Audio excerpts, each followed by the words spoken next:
বন্ধুরা, শৈল শহর দার্জিলিংয়ে আপনাদের স্বাগত জানাচ্ছি। বন্ধুরা, আমি এতক্ষণ মেলে ছিলাম। মেল থেকে এই সোজা রাস্তা ধরে এখন চলে এসেছি হোটেল সানরাইজের সামনে। এই হলো হোটেল সানরাইজ, দেখতেই পাচ্ছেন। এখানে স্পষ্ট লেখা রয়েছে থাকা ও খাওয়ার সুব্যবস্থা রয়েছে। এই হলো মূল প্রবেশদ্বার, এদিক দিয়ে প্রবেশ করতে হবে। ওই সামনে রয়েছে রিসেপশন। চলুন ভিতরে। এদিকে সমস্ত রুম রয়েছে, রুম ট্যুর আমি পরে করাচ্ছি। আর এখান থেকে প্রত্যেকটা রুম থেকে কিন্তু ভিউ কিন্তু অসাধারণ রকমের রয়েছে। চলুন উপরে যাওয়া যাক। এই হলো ডাইনিং প্লেস, দেখতেই পাচ্ছেন। এখানে আপনারা একসাথে অনেক মানুষ বসে খাওয়া দাওয়া করতে পারবেন। আর এদিকে রয়েছে রিসেপশন, সামনে কিচেন রয়েছে। চলুন একটু কিচেনটা দেখিয়ে নিয়ে আসি আপনাদের। আজকাল যেহেতু সবাই একটু পরিষ্কার পরিচ্ছন্ন থাকতেই বেশি পছন্দ করেন, তাই সব সময় আমি কিচেনটা আগে দেখাই, কারণ কিচেনে রান্নাবান্না হয় তো, কতটা পরিষ্কার কি রয়েছে না রয়েছে দেখে আসি। চলেন। এই হলো কিচেন। এই মুহূর্তে কিচেনে কিন্তু ব্যস্ততা প্রচুর, সবাই কাজ করছে স্টাফেরা। এখানে সবজি ছাড়ানোর কাজ চলছে, এদিকে রান্নার কাজ চলছে। কি রান্না হচ্ছে দাদা এটা?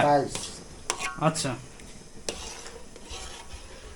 আর এদিকেও রান্না বান্না চলছে। তা মোটের উপর সব কিছু পরিষ্কার পরিচ্ছন্ন আমি দেখতে পাচ্ছি।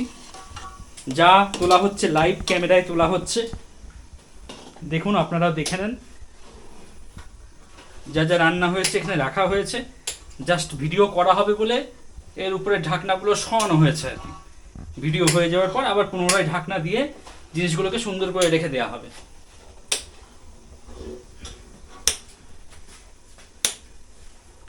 কিচেন থেকে বেরিয়ে এদিকে একটা ছোট ওয়াশরুম রয়েছে। খাওয়া দাওয়া করতে করতে আপনাদের যদি এমার্জেন্সি কিছু দরকার হয়, আপনারা কিন্তু এই বাথরুমগুলো ব্যবহার করতে পারবেন। আর এই হলো ওনাদের কোনো অনুষ্ঠান পারপাসে যদি আপনারা ব্যবহার করতে চান, তাহলে এই জায়গাটা কিন্তু আপনারা ব্যবহার করতে পারবেন। তাছাড়া আপনারা যারা গ্রুপে আসছেন, 50 জন, 60 জন, 70 জন, তারা কিন্তু এখানে রান্নাবান্না করতে পারবেন। দেখুন, রান্নাবান্না করার ভালো বন্দোবস্ত রয়েছে এখানে। আর তাছাড়া এখানে চেয়ার টেবিল পেতে এখানেও আপনারা কিন্তু খাওয়া দাওয়া করাতে পারবেন। আর এখান থেকে ভিউ কিন্তু অসাধারণ। দেখুন, মাউন্টেন ভিউ কিন্তু রয়েছে।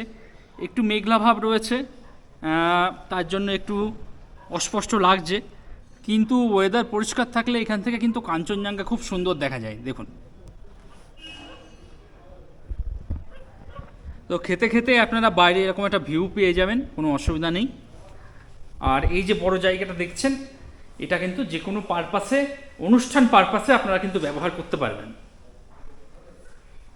বন্ধুরা, এবার চলুন এই সানরাইজ হোটেলের দুটো রুম আমরা দেখে আসি। রুম থেকে কীরকম ভিউ রয়েছে বা রুমের পজিশন কীরকম কী রয়েছে একটু দেখে আসি। চলেন। আমি আবার রোড লেভেল ফ্লোরে চলে এসেছি। এই রোড লেভেল ফ্লোরে কয়েকটা রুম আছে, চলুন গিয়ে দেখা যাক।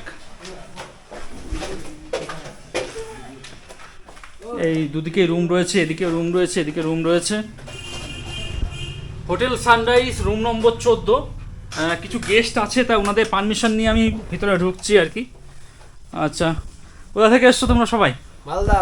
মালদা থেকে। কিরকম লাগছে হোটেলটা? মোটামুটি ভালোই আছে। আমাদের আজকে প্রায় 3 দিন হলো, 3 দিন হয়ে গেল প্রায় হোটেলে থাকা। আচ্ছা, আমরা খাওয়া দাওয়া কোথায় করছি, এখানে নাকি বাইরে? কালকের দিনটা আমরা এখানে করেছি। খুব সুন্দর খাওয়া দাওয়া, বেশ ঘরের রকমের খাওয়া দাওয়া। ভাড়াও তো অল্পই নেওয়া হয়েছে। অল্প। আমরা অনেক এর আগে অনেক হোটেল ঘুরে দেখেছি, সবথেকে সস্তা এবং রিজনেবল প্রাইসে এই হোটেল আমাদের। তো ওরা 3 জন বন্ধু বান্ধব মিলে বেশ আনন্দ ফুর্তি করে রয়েছে মনে হচ্ছে। আর বন্ধুরা, আপনারা যারা আসবেন এরকম একটা ভিউ পাবেন। দেখুন, ভিউ কিন্তু অসাধারণ রয়েছে এখান থেকে। এই নয় যে কম পয়সা বলে ভিউ থাকবে না, ভিউ কিন্তু অসাধারণ রকমের রয়েছে এখান থেকে। ভিউ কিরকম কি এনজয় করছো মোটামুটি? ভিউ সকালে সানরাইজ থেকে শুরু করে সব সময় মানে বেডে বসে বসে ভিউ, বসে বসে টাইগার হিল কে এখান থেকে আচ্ছা, ওকে, ঠিক।